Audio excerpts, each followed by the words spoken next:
Jake Morrison walked down the long metal hallway toward the council chamber. His black shoes made soft clicking sounds on the floor.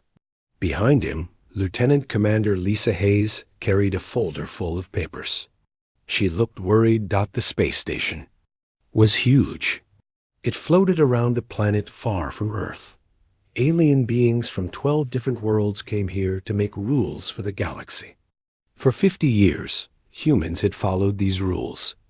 Jake stopped at the big doors. 2 guards stood there. One looked like a giant bug. The other had blue skin and 4 arms. They moved aside to let Jake and Lisa enter. The council chamber was round and filled with strange beings. Some floated in the air. Others sat on special chairs made for their bodies. In the center sat Speaker Zethkari. He was tall and made of crystal. Light moved through his body when he talked. Jake took his seat at the human section. Lisa sat next to him. She opened the folder and handed him some papers. Jake looked at them, but he already knew what they said. Speaker Zethkari stood up. His crystal body glowed brighter. "We are here to discuss the human problem," he said. His voice sounded like breaking glass. A creature with tentacles for arms spoke up. "Humans have built colonies in the outer rim. They did not ask permission." Another alien that looked like a walking tree nodded. "They expand too fast. They take worlds that belong to others." Jake felt his face get hot. These were lies. The colonies were on empty worlds. No one lived there before humans arrived. Speaker Zethkari pointed at Jake. "Ambassador Morrison, you will explain why your people break our laws." Jake stood up slowly. He looked around the room at all the alien faces staring at him. The worlds we settled were empty. No one claimed them. We followed all the old rules about expansion. A being made of living metal laughed. The sound was like nails on metal. "You follow old rules. We make new rules now. All expansion must be approved by this council." "When did you make this rule?" Jake asked. "Last month," Speaker Zethkari said. "All species must follow new rules." Lisa leaned over and whispered to Jake. "They made the rule after we built the colonies. They want to punish us for something." "That was legal when we did it." Jake nodded. This was worse than he thought. The council was changing rules just to hurt humans. Speaker Zethkari continued talking. "Humans are too aggressive. You spread too fast. You ask too many questions. This causes problems for galactic peace." A slug-like creature in a tank of water spoke up. "We have a solution. Humans must abandon all colonies in the outer rim. You must also accept genetic modification." The room went very quiet. Jake felt his heart beating fast. "What kind of genetic modification?" "We will remove your aggressive genes," Speaker Zethkari said. "You will become more peaceful, less curious. You will not want to explore or expand anymore." Jake's hands turned into fists. They wanted to change what made humans human. They wanted to take away the drive that made people explore new worlds and ask questions about the universe. "We will also limit your population," the metal being added. "No more than 1 billion humans total. No more new colonies without our permission." Lisa grabbed Jake's arm. Her face was pale. "They want to control everything about us," she whispered. Jake looked around the room again. These beings had made up their minds already. This was not a discussion. It was a demand. "What if we refuse?" Jake asked. Speaker Zethkari's crystal body flashed red. "Then you will be removed from the galaxy by force. Your colonies will be destroyed. Your people will be scattered." The bug-like guard near the door moved closer. Other aliens in the room made threatening sounds. Jake realized this was a trap. They had planned this from the beginning. Jake thought about Earth. He thought about the millions of humans living on colony worlds. He thought about children being born on new planets under different stars. All of that would be gone if he agreed to this. Lisa opened the folder again. She pulled out a single piece of paper and handed it to Jake. He looked at it and smiled for the first time since entering the chamber. Jake stood up straight. His voice was calm and clear. "I have something to read to this council." He held up the paper. "By order of the President of Earth and the Colonial Assembly, humanity formally withdraws from the Galactic Council. We reject your authority over human affairs. We will make our own path among the stars." The room exploded in noise. Aliens jumped up from their seats. Some made angry sounds. Others looked shocked. Speaker Zethkari's crystal body turned bright. "Red, you cannot leave the council. No species has ever left." "We just did," Jake said. He folded the paper and put it in his pocket. "Come on, Lisa. We're going home." They walked toward the door. The guards moved to block them, but Speaker Zethkari made a sound and they stepped aside. "This means war." The metal being shouted. Jake stopped at the door and turned around. "No, this means freedom." Jake and Lisa left the chamber. Their footsteps echoed in the hallway as they walked back to their ship. Behind them, the sounds of arguing aliens got louder and angrier. On the ship, Lisa sat down hard in her chair. "Did we just start a war?" Jake looked out the window at the stars. Somewhere out there was Earth. Somewhere out there were human colonies, full of people who just wanted to live free. "Maybe," he said. "But some things are worth fighting for." The ship pulled away from the station and jumped to hyperspace. Behind them, the Galactic Council continued to argue as their perfect system began to fall apart. 3 months had passed since Jake Morrison walked out of the council chamber. The galaxy was not the same anymore. Captain Ben Parker stood on the bridge of his ship, the EDC Horizon. He was looking at a dead space station floating in the dark. The station was huge, but no lights were on. No ships were moving around it. "What do you think happened here?" asked Mary Collins. She was the ship's engineer. Her red hair was tied back as she worked on her computer. "The Zephyrians built this station," said Dr. Paul Henderson. He was the team's expert on alien history. "But they disappeared 30 years ago. The council said they moved to a new world." Ben felt something was wrong. The council had many lies. Maybe this was another one. "Take us closer." Ben told his pilot. The horizon moved toward the dead station. Ben could see that parts of it were damaged. Blast marks covered the metal walls. This was not a station that people had left peacefully. On Earth, President Carl Thompson sat in his office reading reports. None of them were good. Admiral Susan Clark stood next to his desk. She had been in charge of Earth's space fleet for 10 years. "The Alterian Trade Federation is having big problems," Susan said. "They used to buy most of their technology from human companies. Now they have nothing to sell to other worlds." Carl nodded. The Alterians were bird-like creatures who were very good at business. For years, they had bought human computers and machines. Then they sold them to other alien species for high prices. It made them rich and powerful. "Are they still following the Council's orders?" Carl asked. "In public, yes," Susan said. "But our spies say they are secretly talking to our colonies. They need human technology, or their economy will crash." Carl smiled. This was good news. If the Alterians broke away from the Council, other species might follow. Back on the horizon, Ben and his team were inside the dead station. They wore spacesuits because the air was gone. Their lights cut through the darkness as they walked down empty hallways. "Look at this," Paul said. He was pointing at marks on the wall. They looked like blast marks from energy weapons. Mary scanned the marks with her computer. "These are from Council military weapons. Someone attacked this station." They kept walking deeper into the station. Ben felt sick as they found more evidence of fighting.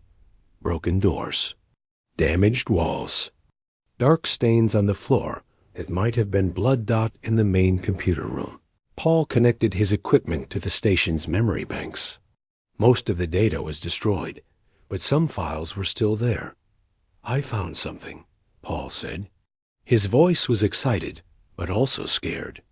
The Zephyrians did not leave peacefully. They tried to quit the council, just like we did. Ben and Mary gathered around Paul's computer screen. The words were in Zephyrian language, but Paul had translated them. "This is a message from their leader," Paul said. "He says the council gave them the same choice they gave us. Accept genetic modification, or be destroyed." "What did the Zephyrians choose?" Mary asked. Paul kept reading. His face became pale. "They chose to fight. The council sent warships to attack their colonies. Most of the Zephyrians were killed. The survivors were scattered across the galaxy to hide." Ben felt anger growing in his chest. The council had lied about everything. They said the Zephyrians had moved to a new world. Really, the council had committed genocide. On the council station, Speaker Zithkari was having his own problems. Half the council members wanted to attack human colonies right away. The other half wanted to try negotiations. First, General Karthik of the hegemony species was the loudest voice for war. His people looked like giant armored insects. They loved to fight. "Humans are spreading their poison to other species," Karthik said. His voice sounded like grinding metal. "The Alterians are already talking to them. Soon others will follow." Ambassador Nell Farah of the Nelathi species disagreed. Her people lived in water and were known for being wise. "War will only make more species question our methods. We should try to make peace with the humans." Speaker Zethkari's crystal body flickered with stress. For 50 years, the council had controlled the galaxy through fear and careful manipulation. Now everything was falling apart because of one species that refused to obey. On the human colony, world of New Boston, Governor Steve Mitchell was meeting with leaders from other human worlds. They were planning how to defend themselves if the council attacked. "We need allies," Steve said. "We cannot fight the whole galaxy alone." General Patricia Lewis agreed. She was in charge of defending the outer colonies. "I have been talking to some of the smaller species.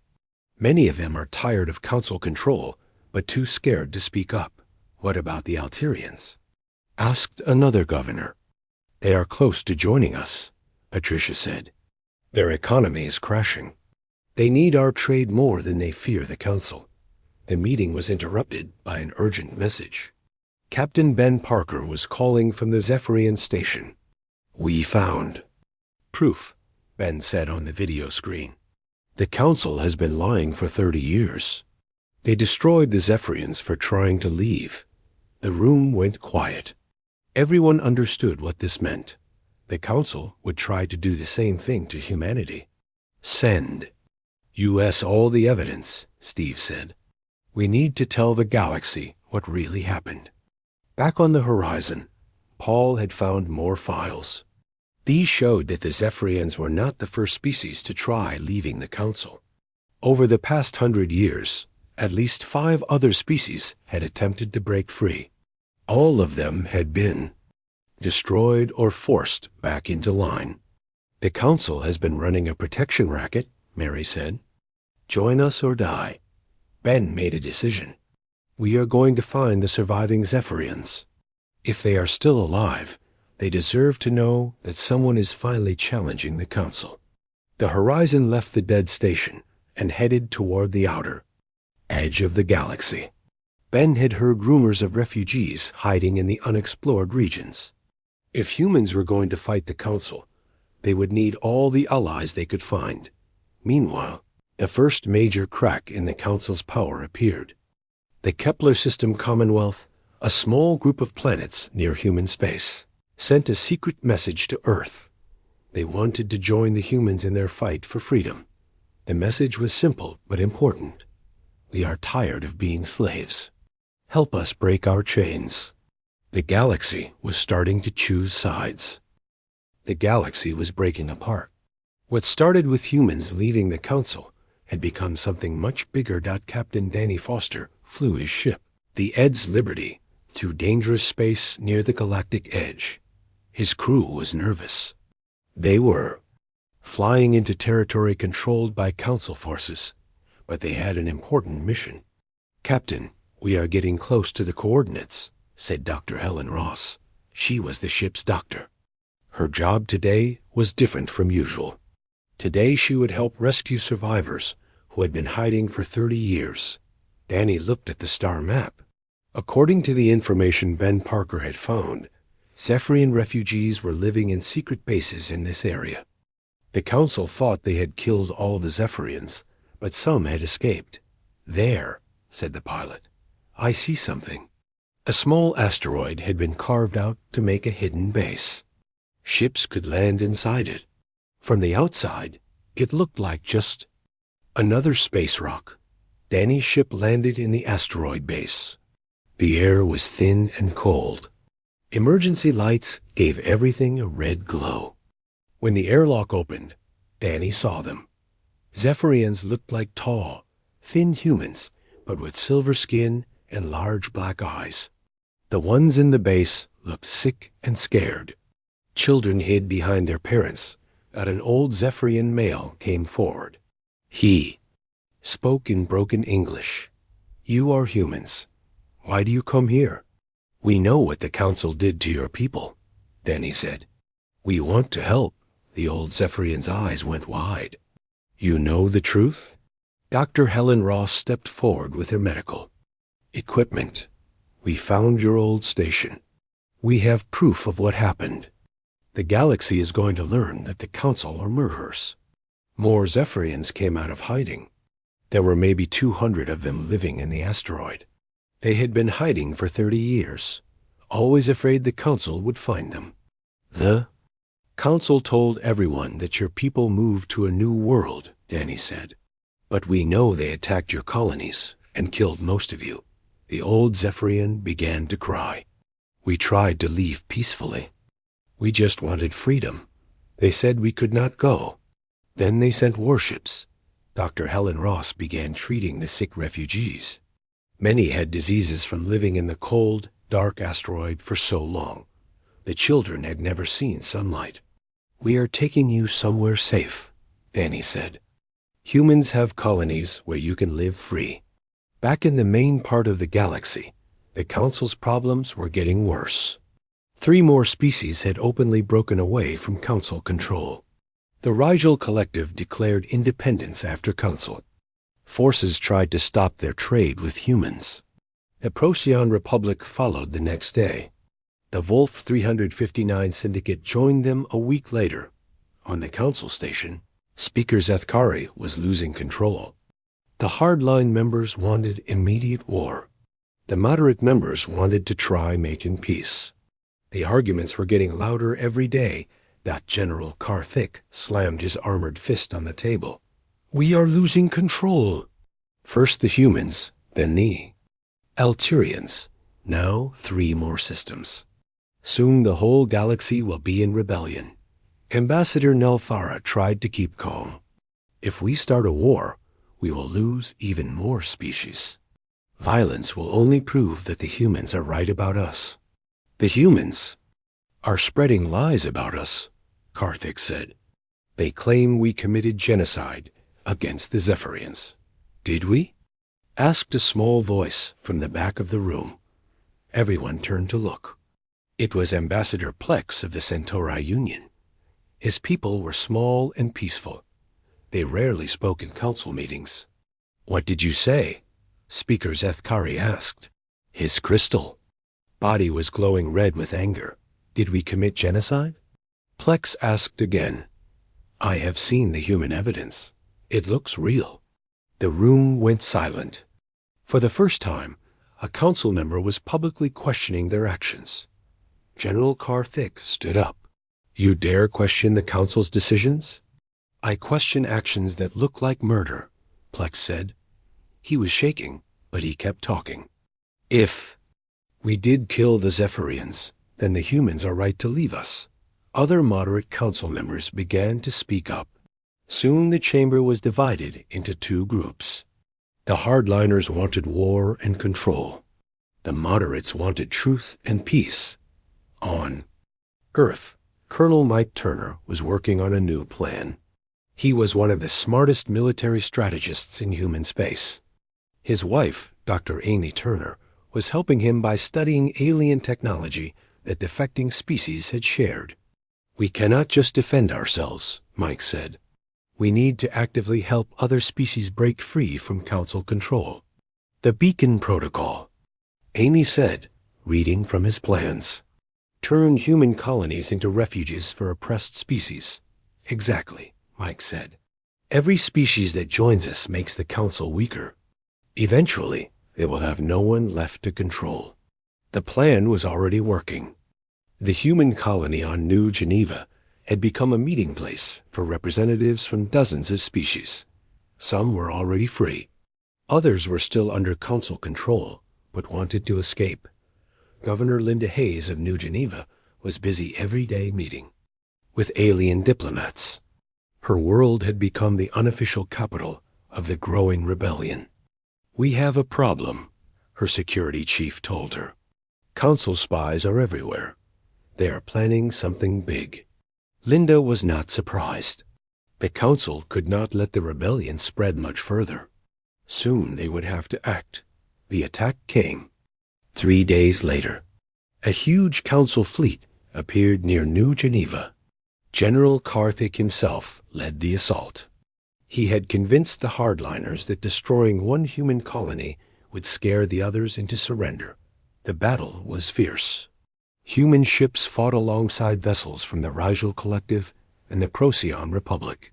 Even some Alterian ships joined the fight, officially breaking their ties with the Council. Colonel Mike Turner coordinated the defense from the planet's surface. "All ships, protect the civilian evacuation vessels. Do not let them reach the transport ships." The Council fleet was larger, but the mixed human-alien force fought with desperation. They knew that if New Geneva fell, the rebellion might collapse. The turning point came when ships from the Nelethi arrived. Ambassador Nelthara had convinced her people to openly join the rebellion. The aquatic species had powerful weapons and shields. "This is Nelthara to all rebel ships," came the voice over the radio. "The Nelethi people stand with those who fight for freedom." The battle turned. The Council fleet, seeing that even moderate species were now rebelling, began to retreat. General Karthik's flagship was badly damaged as the Council ships fled. Governor Linda Hayes made a broadcast to the entire galaxy. Today, free species stood together against oppression. This is just the beginning.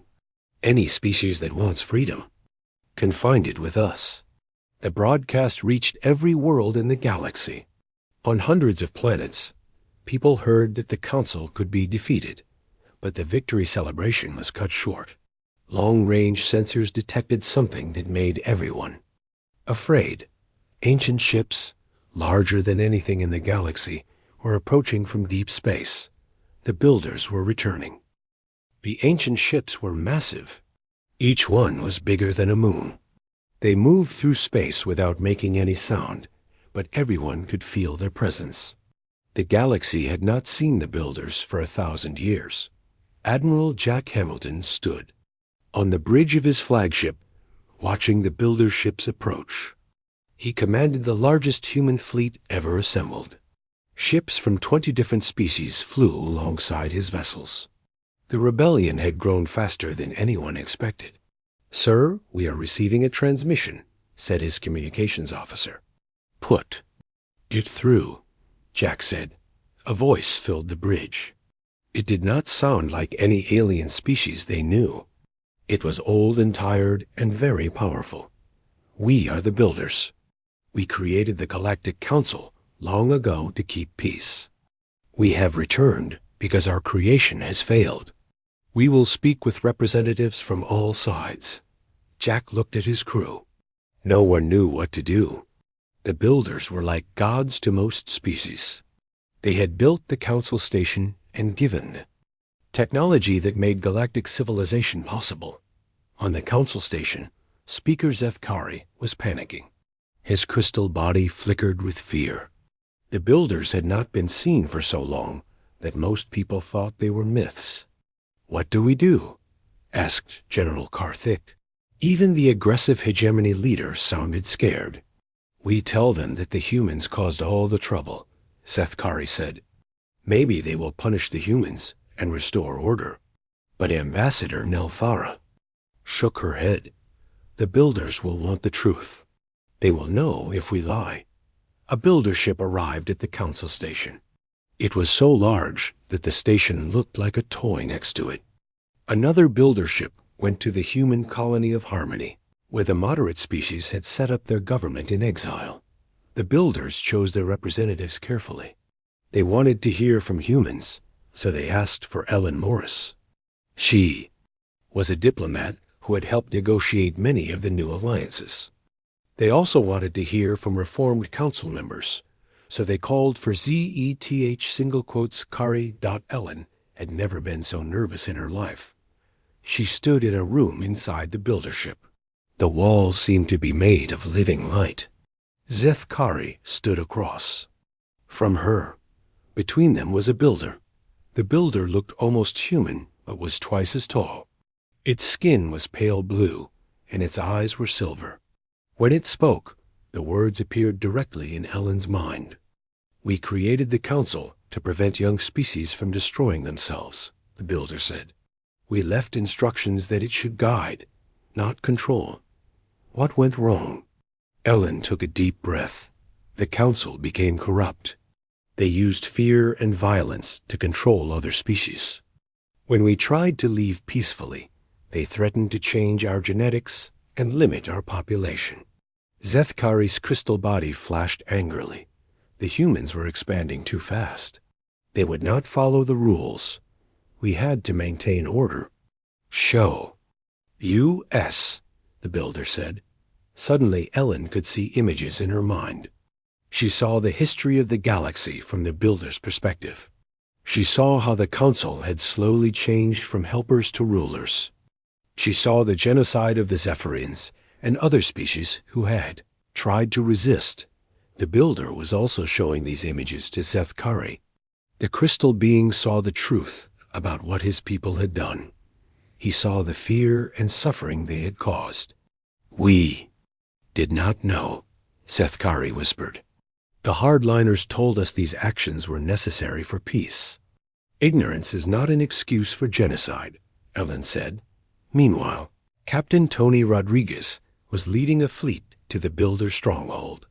The builders had told them about an ancient base in the center of the galaxy. It was where they had first planned the council system. Tony's ship, the EDS Enterprise, flew alongside vessels from dozens of species. The mixed fleet was a symbol of what the galaxy could become. Different peoples working together by choice, not force. "Captain, we are approaching the coordinates," said his navigator. What they found was incredible. Artificial worlds surrounded by rings of metal and energy. It was technology beyond anything the galaxy had seen. "The builders built this place millions of years ago," said Dr. Lara White.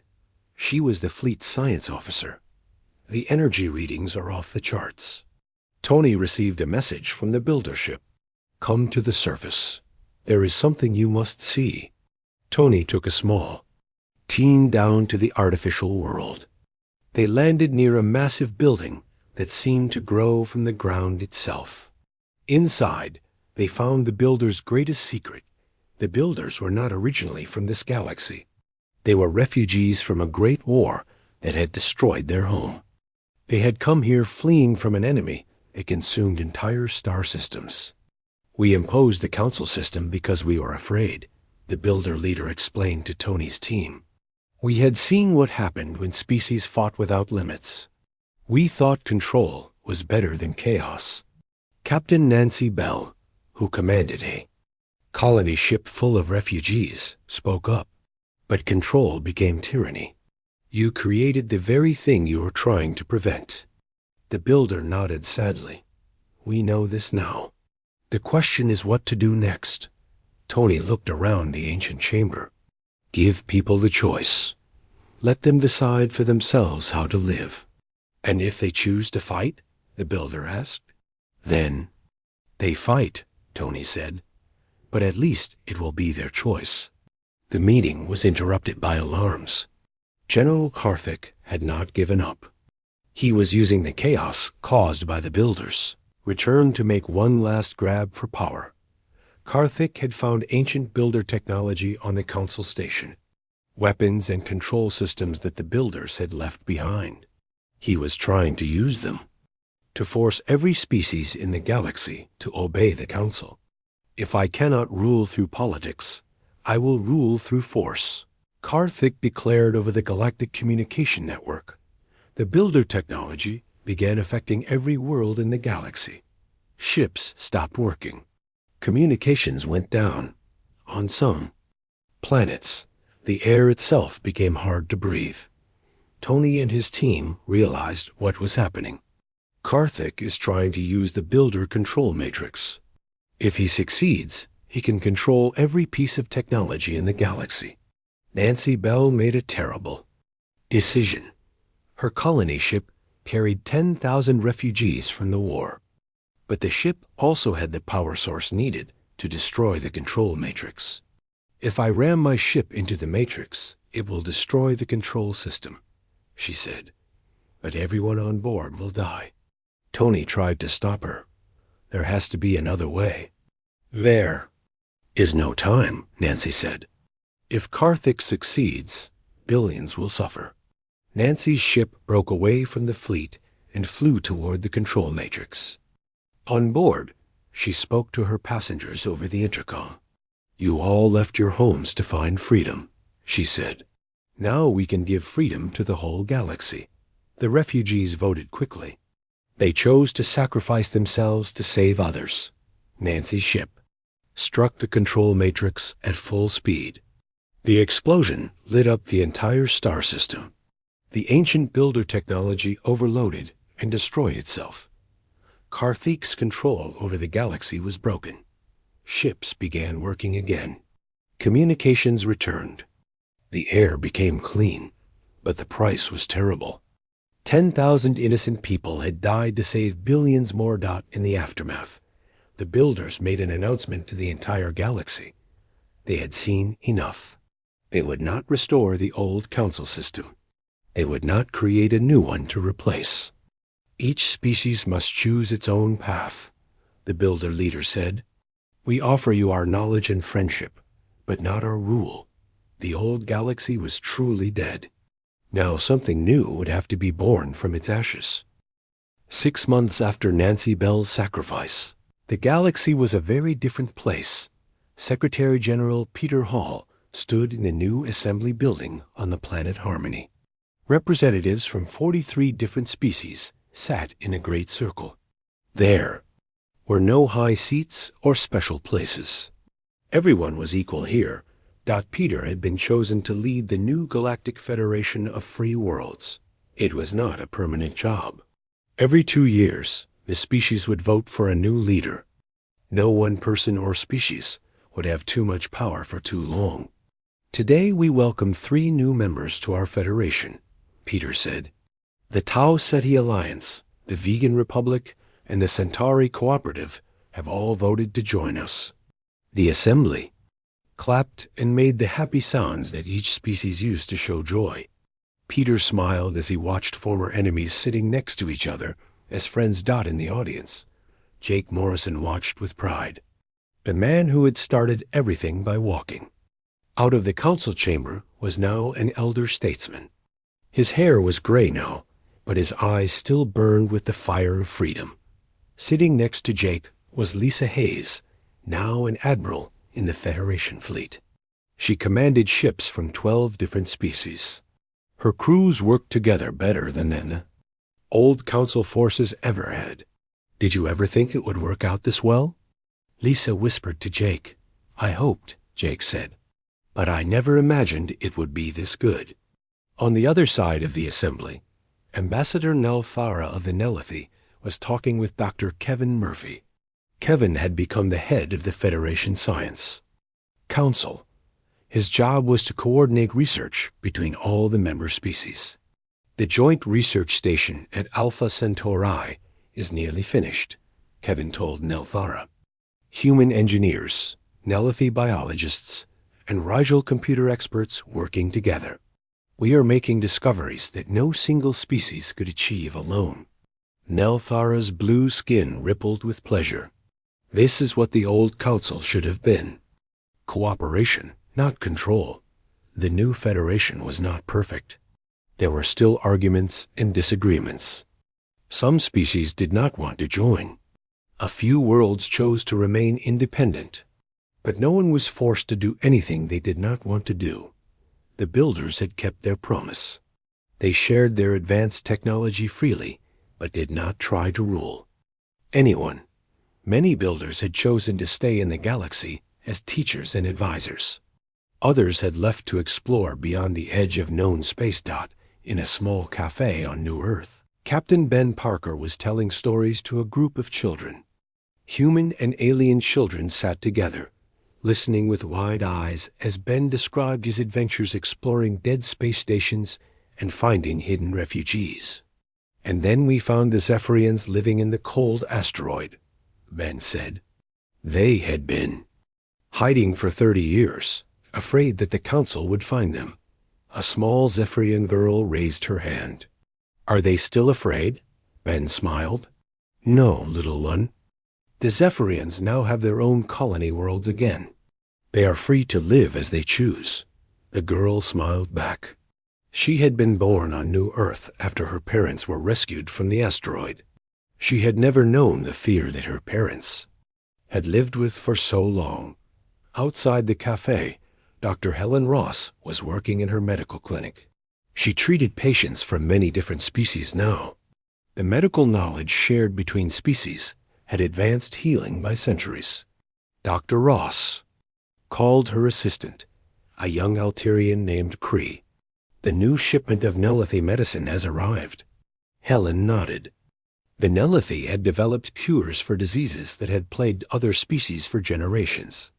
In return, human doctors had shared surgical techniques that saved countless lives. Everyone benefited when knowledge was shared freely. On the edge of the galaxy, Captain Danny Foster was still rescuing people. But now he rescued them from natural disasters and accidents, not from government oppression. His ship, the EDS Liberty, had become a symbol of hope throughout the galaxy.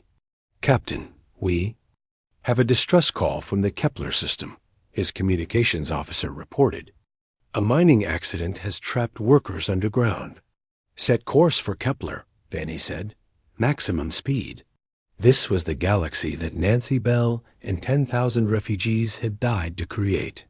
A place where people helped each other by choice, not because. They were forced to dot at the Federation Assembly. Peter Hall was reading a proposal that made him very proud.